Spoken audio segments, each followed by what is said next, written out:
শবে কদরের নামাজ কত রাকাত, নিয়ত কিভাবে করতে হয়, কি কি আমল আছে? শবে কদর বছরের সবচেয়ে শ্রেষ্ঠ রাত। এ রাতের ইবাদত খায়রুম মিন আলফি শাহর, হাজার মাসে ইবাদতের চাইতে উত্তম। এই জন্য এ রাত জেগে আমরা ইবাদত করার চেষ্টা করব। কিন্তু ইবাদতের নির্দিষ্ট কোনো ফরম্যাট, নির্দিষ্ট কোনো পদ্ধতি কোরআন হাদিস শিখায় দেয়নি যে আপনাকে নামাজ পড়তে হবে এত রাকাত, প্রথম রাকাতে অমুক সূরার সাথে তমুক সূরা এতবার পড়তে হবে, দ্বিতীয় রাকাতে অমুক সূরার সাথে অমুক সূরা এতবার পড়তে হবে, এরকম কোনো ধরা বাঁধা নিয়ম বলে দেওয়া হয় নাই। অতএব শবে কদরের নামাজ বলতে আলাদা কোনো ফরম্যাটের নামাজ নাই। আপনি দুই রাকাত করে নামাজ পড়বেন, ধীরে ধীরে সুন্দর করে যে কোনো সূরা দিয়ে পড়তে পারেন, যে কোনো সূরা যে কোনো সংখ্যকবার পড়তে পারেন, নির্দিষ্ট কোনো ফরম্যাট ঠিক করা নেই। শবে কদর উপলক্ষে একটা জিনিস শুধুমাত্র হাদিসে শেখানো আছে, এটা একটা দোয়া, আল্লাহুম্মা ইন্নাকা আফুউন তুহিব্বুল আফওয়া ফাআফু আন্নি। আল্লাহ আপনি ক্ষমাশীল, ক্ষমাকে পছন্দ করেন, আমাকে ক্ষমা করে দিন। এর বাইরে শবে কদরের নামাজ বলতে আলাদা নিয়মের কোনো নামাজ নাই। নামাজের বাইরে আপনি কোরআন তেলাওয়াত করবেন, দোয়া করবেন, জিকির আজকার করবেন, তাসবিহ তেলাওয়াত করবেন, বিভিন্ন নেক আমল করবেন, দ্বীনি বস্তু পড়বেন, বিভিন্নভাবে আপনি রাতটাকে কাটাবার চেষ্টা করবেন। শবে কদরে কি আসলে ভাগ্য পরিবর্তন হয়? ভাগ্য পরিবর্তন করতে কি কি আমল করা দরকার? ভাইরা আমার, লাইলাতুল কদরে মানুষের ভাগ্য লিপিবদ্ধ হয়। ভাগ্য লিপিবদ্ধ হওয়ার 4-5টা স্তর আছে, 4-5টা লেভেল আছে। বিভিন্ন লেভেলে লেভেলে মানুষের ভাগ্য নির্ধারণ হয়। মানুষের সৃষ্টি হাজার বছর আগে, 50,000 বছর আগে আমাদের মানুষের তাকদীর লিখেছেন। আর মাতৃগর্ভে থাকাকালীন সময় আরেকটা লেয়ার লেখা হয়। এরপরে প্রত্যেক বছর লাইলাতুল কদর আবার সেই চূড়ান্ত যেটা লেখা আছে এজমালি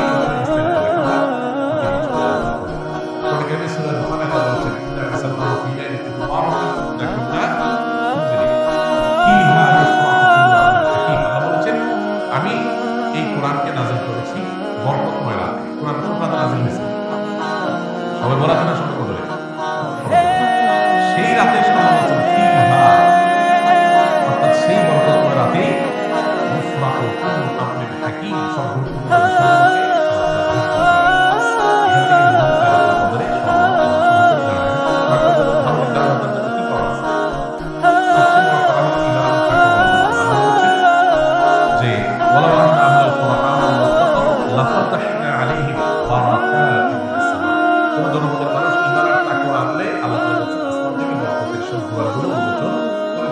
আপনার ভাগ্যে ভালো কিছু লেখা হোক চাইলে আপনাকে আমাদের চর্চায় এগিয়ে যেতে হবে। আমাদের দেশে মানুষ সারা বছর মাঝখানে খোঁজ খবর নেই, সবার বসে এসে কেন ভাগ্যে ভালো কিছু লেখা হয়। একজন চেয়ারম্যান সরকারের কাছ থেকে রিলিফ পাইছে বা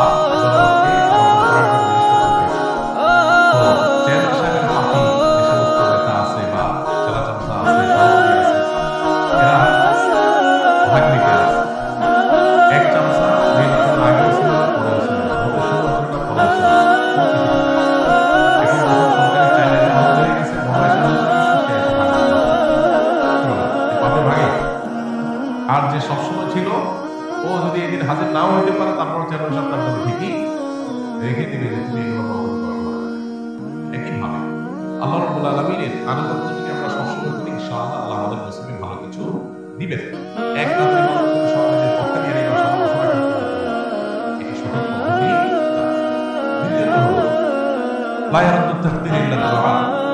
দোয়া এমন একটা হাতিয়ার যে আল্লাহ তাআলা দিনের মধ্যে পাঠ যেটা গায়ে চূড়ান্ত একটা অচূড়ান্ত তো আমাদের নিষেধ, আল্লাহ সেটা অচূড়ান্ত। আল্লাহ জানেন যে আমরা সেটাকে দোয়ার মাধ্যমে ওই তাকদীর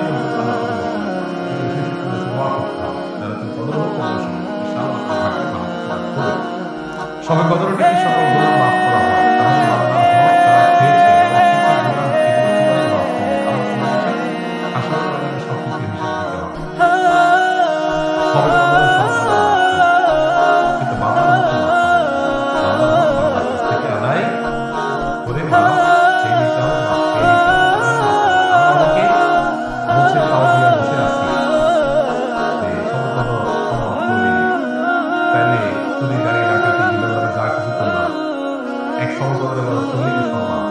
দেখুন, ইসলামের সাথে অন্য সব ধর্মের এখানে একটা মৌলিক পার্থক্য। খোদ ইহুদিরা, আল্লাহ কোরআনে তাদের সম্পর্কে বলেছেন, ইহুদিরা বলে তারা বলে আমাদেরকে আগুনে জাহান্নামে কয়েকদিন থাকা লাগবে। কর্ম জানা থাকে, তাহলে আর অপরাধ না করার কারণ নেই।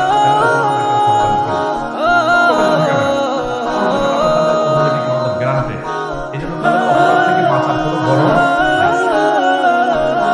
খ্রিস্টানরা মনে করে ঈসা আলাইহিস সালাম তিনি সমুদ্রে চড়ে তিনি আত্মাহুতি দিয়ে আত্মত্যাগ করে আমাদের সমস্ত পাপের দায় তিনি নিয়ে নিয়েছেন। কারা মনে করে? খ্রিস্টান। যেহেতু আমাদের সমস্ত পাপের দায় উনি নিয়ে নিয়েছেন, অথবা আল্লাহ আমাদের আর কিছু করবে না, আমাদের প্রত্যেক নবী নিয়ে নিয়েছে সব। এই জন্য তাদেরও কোনো পাপ না করার ব্যাপারে কোনো গরজ। ইসলাম এমন এক দিন, যে দিন বারবার করে কোরআনের পাতায় পাতায় বলেছে ওয়া আল্লাহ তাজিরু ওয়াজিরাতুন বিজরা উখরা, কারোর পাপের বোঝা আর কেউ বহন করতে পারবে না, কোনো অপশন নাই। তুমি পাপ করছো, তোমাকে পেতে হবে। এই জন্য একজন ইমানদার পাপ করলে সেটা প্রায়শ্চিত্ত করতে হবে। আপনি পাপ করবেন, অন্যের হক নষ্ট করবেন, আর সবকদরে আপনাদের মাফ করে দিবে। জি না, সবকদরে আপনার ছোটখাটো গুনাহগুলো মাফ করে দিবে, কিন্তু আল্লাহর কাছ থেকে বান্দার হক নিয়ে মাফ পাইতে হলে তারটা তাকে ফেরত দিতে হবে, তার কাছে মাফ চেয়ে দিতে হবে, তারপর আল্লাহ তাআলা মাফ করবেন। অতএব এই বিষয়ে যেন আমাদের ঘাটতি না থাকে। আল্লাহ তাআলার ৯৯ নাম মুখস্থ করার ফজিলত কি? আল্লাহ রাব্বুল আলামিনের ৯৯ নাম এ সম্পর্কে হাদিসে আসছে, নবী সাল্লাল্লাহু আলাইহি ওয়াসাল্লাম বলেছেন ইন্না লিল্লাহি তিসআওয়া তিসঈনা ইসমা, যে আল্লাহ তাআলার ৯৯টি নাম আছে, যে ব্যক্তি এগুলোকে হেফাজত করবে, সংরক্ষণ করবে, মুখস্থ করবে, এই ব্যক্তি জান্নাতে প্রবেশ করবে। এখানে মুখস্থ করা বলতে নামগুলো মুখস্থ করা, সেগুলোর অর্থ বোঝা, সেগুলোর প্রতি বিশ্বাস করা। আল্লাহ তাআলার গুণবাচক নাম আলিম, আল্লাহ সবকিছু জানেন, অতএব এটা আমি বিশ্বাস করবো যে আল্লাহর কাছে অজানা কিছু নেই। আল্লাহ তাআলার গুণবাচক নামের মধ্যে একটা আছে কাদির, আল্লাহ সবকিছু করতে সক্ষম, আল্লাহর কাছে অপারগতা বলতে কিছু নেই। আল্লাহ তাআলা বাসীর, তিনি সবকিছু দেখেন, সর্বদ্রষ্টা, অতএব তার কাছে লুকাবার কোনো সুযোগ নেই। এইভাবে আল্লাহর ৯৯ নামের প্রত্যেকটার অর্থ বুঝে বুঝে আপনি সেটা অন্তরে বিশ্বাস করলেন, এটাই হলো প্রকৃত অর্থে সংরক্ষণ। এইভাবে আপনি যদি সংরক্ষণ করেন, ইনশাআল্লাহ এটা জান্নাতে যাওয়ার কারণ হবে। আমাদের দেশে অনেকে আল্লাহর ৯৯ নাম, এটা অমুক নাম এতবার জপলে এই কাজ লাভ হয়, অমুক নামটা এতবার বললে বা জিকির করলে এই মনের মাকসাদটা, উদ্দেশ্যটা হাসিল হয়, এই জাতীয় নানা রকমের কথা আমাদের সমাজে প্রচলিত আছে। এগুলো তাজরিবা দ্বারায়, অভিজ্ঞতা দ্বারায় কোনো আলেম, কোনো দিনদার মানুষ এর উপকারিতা পেতে পারে, কিন্তু কোরআন হাদিসে কোথাও আল্লাহর কোন গুণবাচক নাম নির্দিষ্ট সংখ্যক বার জপার কোনো নির্দেশ আমাদেরকে দেওয়া হয়নি। তাহলে কিসের নির্দেশ দেওয়া হয়েছে? আল্লাহর গুণবাচক নামগুলোর অর্থ বুঝে সেটার প্রতি বিশ্বাস মনে প্রাণে স্থাপন করা। এটা তাওহীদের গুরুত্বপূর্ণ একটা পার্ট, যেটা আমাদের অনেকেরই এখনো নেওয়া হয়নি। আমরা অনেকেই নিজেকে মুসলমান দাবি করি, আল্লাহর গুণবাচক নামের অনেক নাম আছে যেগুলো আমরা হয়তো শুনি না, জানি না, এবং সেটার অর্থ বুঝে যে মনে বিশ্বাস করব, জানি না বিশ্বাস কোত্থেকে আসে। তো এই জন্য আল্লাহর গুণবাচক নামগুলো আমাদের জানা দরকার, বোঝা দরকার, বিশ্বাস করা দরকার। আস-সুন্নাহ ফাউন্ডেশন, উম্মার স্বার্থে সুন্নাহর সাথে।